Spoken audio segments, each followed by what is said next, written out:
നീ ഒരു അനുഗ്രഹമായിരിക്കുമെന്ന് ദൈവം ഒരു വാഗ്ദാനം പറയുന്ന സമയത്ത് അനുഗ്രഹിക്കപ്പെടുവാനുള്ള ഒരു സാഹചര്യവും കാണുകയില്ല.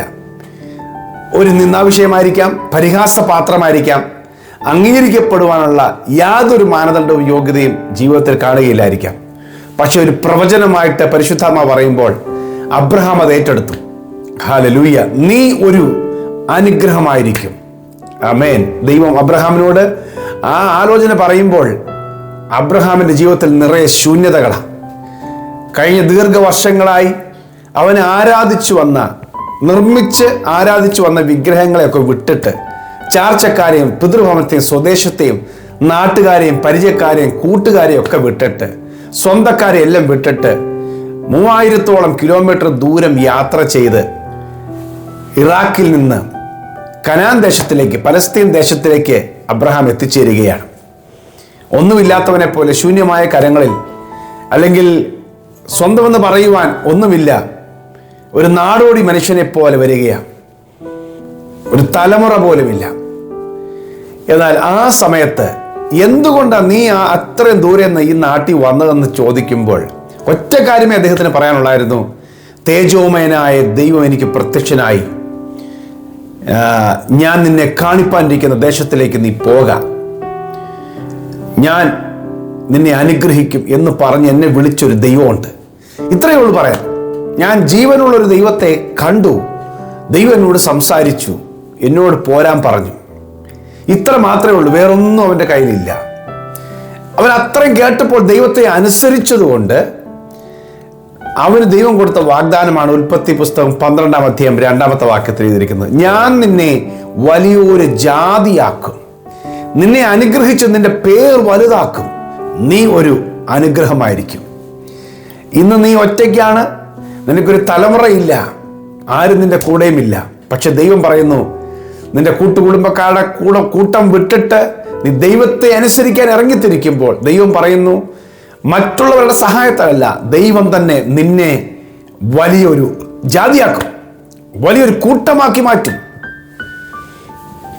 തീർന്നില്ല, നിന്നെ അനുഗ്രഹിച്ച് നിന്റെ പേര് വലുതാക്കും. ഹല്ലേലൂയ.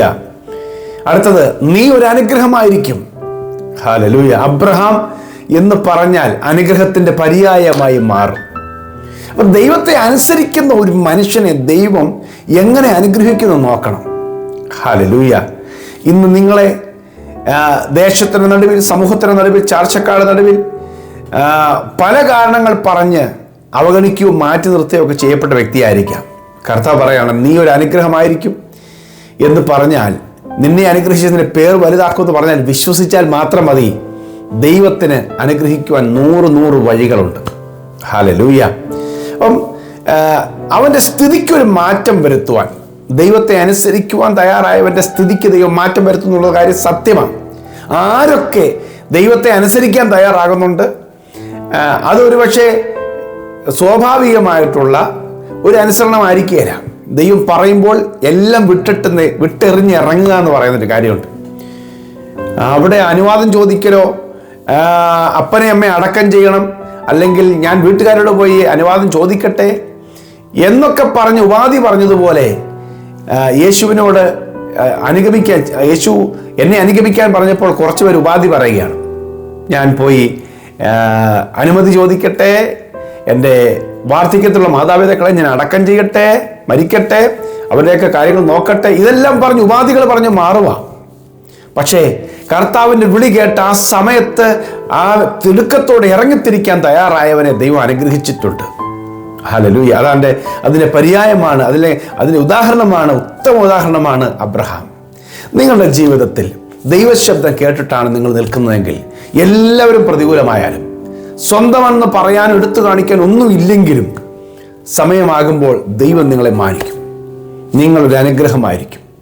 നിങ്ങൾ നിമിത്തം അനേകർ അനുഗ്രഹിക്കപ്പെടും. ഹല്ലേലൂയ. ബിലെയാം വന്ന് ഇസ്രായേൽ ജനത്തെ ശപിക്കാൻ വരികയാണ്. സംഖ്യാപുസ്തകത്തിൽ 22-23 അധ്യായങ്ങളിൽ ബിലെയാം ശപിക്കാനായിട്ട് വരികയാണ് ഇസ്രായേൽ ജനത്തെ. പക്ഷേ അവനെ ശപിക്കാൻ സമ്മതിച്ചില്ല. ദൈവം അനുഗ്രഹിച്ച ജനമായതുകൊണ്ട് അവൻ്റെ ശാപത്തെ കൂടെ ദൈവം അനുഗ്രഹമാക്കി മാറ്റി. ഹല്ലേലൂയ. സംഖ്യാപുസ്തകം 23 അധ്യായത്തിൻ്റെ 8 വാക്യം, പിന്നീട് ലാസ്റ്റ് വാക്യങ്ങളിലേക്ക് വരുമ്പോഴേ, ഇതാ തനിച്ചു പാർക്കുന്ന ഒരു ജനം ജാതികളുടെ കൂട്ടത്തിൽ എണ്ണപ്പെടുന്നില്ല. ആമേൻ. അനുഗ്രഹിക്കാൻ എനിക്ക് കൽപ്പന ലഭിച്ചിരിക്കുന്നു, എനിക്കത് മറിച്ചുകൂടാ. ദൈവം അവനെ അനുഗ്രഹിച്ചിരിക്കുകയാ, എനിക്ക് മാറ്റാൻ പറ്റിയ. ഞാൻ പറയാം, നിങ്ങൾ ദൈവത്താൽ അനുഗ്രഹിക്കപ്പെട്ട വ്യക്തിയാണ് എങ്കിൽ നിങ്ങളെ ഒരു ആഭിചാരക്കാരനും മന്ത്രവാദക്കാരനും ഒരു ക്ഷുദ്രപ്രയോഗക്കാരനും നിങ്ങളുടെ നന്മയെ മറിക്കാൻ പറ്റില്ല. ചെന്ന് പറയില്ലേ, കുറെ ആഭിചാര ശക്തി ഇല്ലെന്നേ. യേശു ക്രിസ്തുവിൻ്റെ രക്തത്തിൽ നിങ്ങൾ കഴുകപ്പെട്ടെങ്കിൽ, യേശുവിൻ്റെ നാമത്തിൽ നിങ്ങൾ വിടുതൽ പ്രാപിച്ച വ്യക്തിയെങ്കിൽ, ദൈവത്തിൻ്റെ ആ വചനം അനുസരിച്ച് സ്നാനമേറ്റ വ്യക്തിയെങ്കിൽ, പരിശുദ്ധാത്മാവിനെ നിങ്ങൾ കാത്തിരുന്ന് പ്രാപിച്ച വ്യക്തിയെങ്കിൽ, നിങ്ങളുടെ മേൽ ഇനി ഒരു ആഭിചാര കെട്ട് നിൽക്കുകയില്ല, ഒരു മന്ത്രവാദ ശക്തി നിൽക്കുകയില്ല. അവർ ഭയപ്പെടുകയാണ് നിങ്ങളിലുള്ള ക്രിസ്തുവിനെ കണ്ടിട്ട്. നിങ്ങളിലുള്ളവൻ ലോകത്തിലുള്ളവനേക്കാൾ വലിയവനാണ്. ആമേൻ. നിങ്ങളെ അനുഗ്രഹിക്കാൻ ദൈവം വിളിച്ചിരിക്കുക. ഒന്ന് പറഞ്ഞേ, ദൈവം എന്നെ അനുഗ്രഹിക്കും. ഹല്ലേലൂയ. ദൈവം എൻ്റെ സ്ഥിതിക്ക് മാറ്റം വരുത്തും. അപ്പോൾ ശപിക്കാൻ വന്നവനെ കൊണ്ട് അനുഗ്രഹിപ്പിച്ചു. ഇനി ദാവീദിന്റെ കേസ് വന്നപ്പോൾ 2 ശമൂവേലിന്റെ പുസ്തകം 16 അധ്യായത്തിൽ ദാവീദിന്റെ കേസ് വന്നപ്പോൾ ശപിക്കാൻ വന്നവനെ കൊണ്ട് ശപിപ്പിച്ചു ദൈവം. അവൻ ശപിക്കട്ടെ. ദാവീദും പറഞ്ഞു, ദൈവം അവനോട് പറഞ്ഞിരിക്കുന്നു, എന്നെ ശപിക്കാനായിട്ട് പറഞ്ഞിരിക്കുന്നു. ശിമെയെ കുറിച്ച് പറഞ്ഞിരിക്കുക. പക്ഷേ ശപിക്കാൻ വന്നവൻ ശപിച്ചിട്ട് പോയി. ആ സമയത്ത് ഞാൻ ആ ശാപം ഏറ്റെടുക്കാൻ നിൽക്കാതെ ദാവീദ് പറയാ, പക്ഷെ ഇന്നത്തെ എൻ്റെ സങ്കടം നോക്കി അവൻ്റെ ശാപത്തിന് പകരം യഹോവ എന്നെ അനുഗ്രഹിക്കും. അപ്പൊ ചിലരൊക്കെ ശപിക്കാൻ വന്നാൽ ദൈവം സമ്മതിക്കുകയല്ല, ശപിക്കണ്ടടാ, അവനെ അനുഗ്രഹിച്ചിട്ട് പോകാൻ പറയും. എന്നാൽ ചിലരൊക്കെ ശപിക്കുമെന്ന്. നമ്മൾ ശാപത്തെ ഭയപ്പെടുന്നില്ലല്ലോ, അതുകൊണ്ട് ആ ശാപം ദൈവം നമുക്ക് നന്മയാക്കി മാറ്റും. ഒരു അമേൻ പറഞ്ഞേ. അമേൻ. ഹല്ലേലൂയ. പത്രോസിന്റെ 1-ാം ലേഖനം 3-ാമത്തെ അധ്യായത്തിൽ ഇങ്ങനെയാണ് പറഞ്ഞിരിക്കുന്നത്, 15-ാം വാക്യത്തിൽ, നിങ്ങൾ അനുഗ്രഹം അനുഭവിക്കുവാൻ വിളിക്കപ്പെട്ടവരായതുകൊണ്ട് നിങ്ങൾ അനുഗ്രഹിക്കുന്നവരാകുവിൻ. നിങ്ങൾ അനുഗ്രഹം അനുഭവിക്കുവാൻ വിളിക്കപ്പെട്ടവരായതുകൊണ്ട് നിങ്ങളെ ഇനി ശപിച്ചാലും നിങ്ങൾ തിരിച്ചങ്ങോട്ട് അനുഗ്രഹിക്കുവിൻ. ഹല്ലേലൂയ. ഇസ്രായേൽ ജനം ബിലെയാമിനെ അനുഗ്രഹിച്ചില്ല, ദാവീദ് ശിമെയെ അനുഗ്രഹിച്ചില്ല.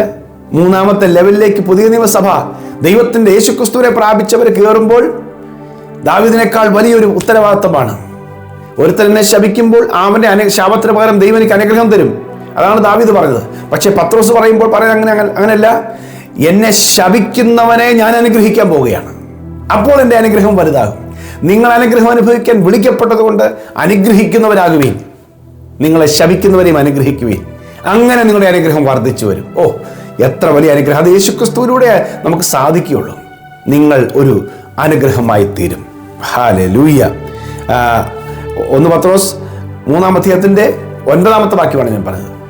ആമേൻ. നിങ്ങൾ അനുഗ്രഹം അനുഭവിക്കുവാൻ വിളിക്കപ്പെട്ടവരായതുകൊണ്ട് നിങ്ങൾ അനുഗ്രഹിക്കുന്നവരാകുവീൻ. ഹല്ലേലൂയ. യാക്കോബ് ഉൽപ്പത്തി പുസ്തകം 32-ാം അധ്യായത്തിൽ 26-ാം വാക്യത്തിൽ പറഞ്ഞു, ഞാനിപ്പോൾ ഒരു വടിയോടുകൂടി യോർദാൻ കടന്നു പോയവനായി, ഇപ്പോൾ 2 കൂട്ടമായി ഞാൻ വന്നിരിക്കുക. പക്ഷെ എൻ്റെ അനുഗ്രഹം അതല്ല, നീ എന്നെ നിശ്ചയമായി അനുഗ്രഹിക്കണം. ഹല്ലേലൂയ. അത് യാക്കോബിന്റെ തിരിച്ചറിവാണ്, നീ എന്നെ നിശ്ചയമായി അനുഗ്രഹിക്കണം. എബ്ബേസ് അത് പ്രാർത്ഥിച്ചു, നീ എന്നെ അനുഗ്രഹിച്ച് എന്നെ മാനിക്കണം. പ്രിയമുള്ളവരെ, യഥാർത്ഥ അനുഗ്രഹം അങ്ങനെ പറയുമ്പോൾ എന്താണ് യഥാർത്ഥ അനുഗ്രഹം? ദൈവം എൻ്റെ കൂടെ നിൽക്കണം. എനിക്ക് ലഭിച്ച എല്ലാ ഭൗതിക നന്മകളെ ഞാൻ അപ്പുറത്തോട്ട് കയറ്റി വിട്ടിട്ട് പറയുകയാണ്, ഇല്ല, എൻ്റെ അനുഗ്രഹം നീയാണ്. ആമേൻ. ഹല്ലേലൂയ. അതേ പ്രിയമുള്ളവരെ, നമ്മുടെ അനുഗ്രഹം യേശുവാണ്. കർത്താവാണ് നമ്മുടെ അനുഗ്രഹം. അവൻ എൻ്റെ കൂടെ ഉണ്ട്, അതെൻ്റെ അനുഗ്രഹമാണ്. കർത്താവുള്ളവന് കർത്താവിൻ്റെതെല്ലാം ഉണ്ട്. കർത്താവിന് സ്വന്തമായുള്ളതെല്ലാം എനിക്കുണ്ട്. ആമേൻ. നിങ്ങൾ അനുഗ്രഹിക്കപ്പെടും. നീ ഒരു അനുഗ്രഹമായിരിക്കും. ഈ അനുഗ്രഹം നിങ്ങൾ ഏറ്റെടുക്കുക. യേശു എൻ്റെ കൂടെയുണ്ട്. ഞാൻ നിങ്ങളോട് പ്രാർത്ഥിക്കാം, നിങ്ങൾ ഒരു അനുഗ്രഹമായി തീരട്ടെ. പ്രിയ കർത്താവേ, യേശു ക്രിസ്തു മുഖാന്തരം ഞങ്ങളെ ഒരു അനുഗ്രഹമാക്കി തീർത്തിരിക്കുക. സ്തോത്രം. ഞങ്ങൾ മുഖാന്തരം അനുഗ്രഹിക്കപ്പെടുവാനുള്ള ജനതയ്ക്കായി പ്രാർത്ഥിക്കുന്നു. ഞങ്ങളെ ഒരു അനുഗ്രഹ വിഷയമാക്കി നിർത്തും. എവിടെയൊക്കെ നിന്ദിച്ചു, എവിടെയൊക്കെ പരിഹസിച്ചു, എവിടെയൊക്കെ ഞങ്ങളെ ശപിച്ചു, അവിടെയൊക്കെ നടുവിലും ഞങ്ങളൊരു അനുഗ്രഹമായി തീരും. അനേകരെ ഞങ്ങൾ അനുഗ്രഹിക്കുവാൻ ദൈവിക കൃപ ഞങ്ങളുടെ മേൽ നൽകും. ഈ വചനം കേൾക്കുന്ന ഓരോരുത്തരും ദൈവം ശപിച്ച ആളുകളെ, പഴി പറഞ്ഞ ആളുകളെ, കുറ്റപ്പെടുത്തി പരിഹസിച്ച ആളുകളെ അനുഗ്രഹിക്കാൻ ഒരു കൃപ കൊടുക്കണമേ. ആ വഴിയിൽ ആ മക്കളൊന്ന് അനുഗ്രഹിക്കപ്പെടട്ടെ. നിന്റെ മക്കൾ കർത്താവേ, നിന്റെ നാമത്തിൽ വചനം ഏറ്റെടുത്ത് സ്വീകരിക്കുമ്പോൾ മക്കളെ അനുഗ്രഹിക്കുവാനായി ഞാൻ പ്രാർത്ഥിക്കുന്നു. യേശുവിൻ്റെ നാമത്തിൽ ഇന്ന് ഈ മക്കൾ അനുഗ്രഹിക്കപ്പെടട്ടെ. സ്വർഗീയമായ സകല നന്മകളാൽ ഈ മക്കൾ അനുഗ്രഹിക്കപ്പെടട്ടെ. ഭൗതിക നന്മകളാൽ അനുഗ്രഹിക്കപ്പെടട്ടെ. ശാരീരിക അനുഗ്രഹങ്ങളാൽ അനുഗ്രഹിക്കപ്പെടട്ടെ. ഞാൻ അനുഗ്രഹിച്ചു പ്രാർത്ഥിക്കുന്നു യേശുവിൻ നാമത്തിൽ തന്നെ. ആമേൻ, ആമേൻ. ഈ അനുഗ്രഹ സന്ദേശം നിങ്ങൾ ഒന്നുകൂടെ കേൾക്കുക. നിങ്ങളുടെ ജീവിതത്തിൽ വീണ്ടും ദൈവാനുഗ്രഹം ഉറപ്പിച്ചു തരും. കുറേ പേർക്ക് നിങ്ങൾ പങ്കുവയ്ക്കുക. God bless you. Have a very blessed day.